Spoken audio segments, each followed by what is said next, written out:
Have you ever thought about how lucky we are to live on Earth, a planet so suitable to human life? Consider the alternatives such as living on scorching Venus or freezing Mars, both of which we could not survive. Today, we are going to learn more about the Earth by looking at things such as the interior and atmosphere of our planet. The interior of Earth is made up of the crust, mantle, the outer core, and the inner core. Temperature increases as you go further to the center, as the diagram colors represent, yellow being the warmest and red being the hottest. The core, also the center of the Earth, consists of a solid inner core and a molten or liquid outer core. Surrounding the core is a slushy, rocky mantle, and then there is the crust, which is the layer we live on, that consists of continental and oceanic crust. We know about the interior of Earth because scientists can look at seismic waves. Seismic waves are the result of earthquakes. P waves, or primary waves, respond first to earthquakes and can travel through liquid and solid material. S waves are slower and followed after P waves. It is important to know these do not travel through liquid, and you will see why. As scientists record seismic waves, they can see that P waves reach the side of the world opposite the earthquake, while S waves do not make it. This is how they know the outer core is liquid. We also use seismic waves to look at the moon's interior. To understand why the Earth has layers, we must look at differentiation. The Earth was once so hot that the interior melted and caused dense materials to sink and forced less dense materials towards the surface. This helps explain our dense core center. We know Earth was hot, but why?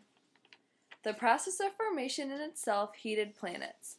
Planetesimals were colliding at high speeds, and the energy was turned into heat. Our planet still stays warm inside today because radioactive elements produce heat when they decay.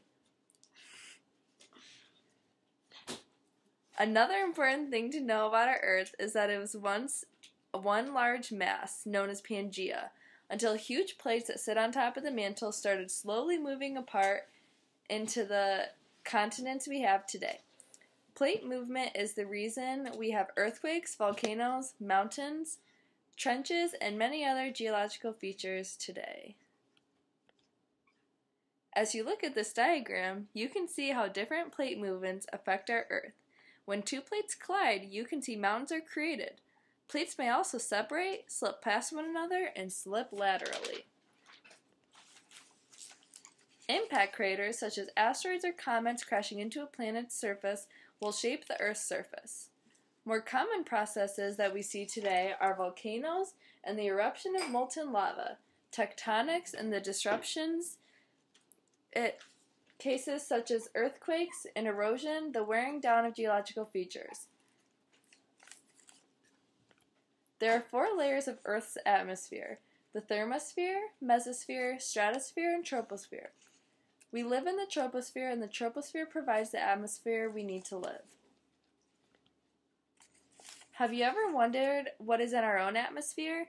As you look up at the sky and look all around you, you can know that 78% of our atmosphere consists of nitrogen, 21% is oxygen, and 1% is small amounts of carbon dioxide, argon, water vapor, and other gases.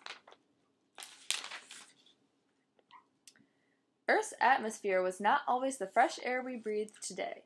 It consisted of volatile gases like carbon dioxide, water vapor, methane, and ammonia. We would have never been able to live on the Earth then. Over time, Earth had cooled, and water vapor condensed to form our oceans. Carbon dioxide dissolved into the water and was also trapped in limestone rock. Ammonia and methane were broken up by UV rays. Volcanic eruptions released nitrogen into the air through a process called outgassing. We are very fortunate that Earth's atmosphere formed into the breathable, livable one that it is today. Earth is a complex planet that has grown and evolved since its formation millions of years ago.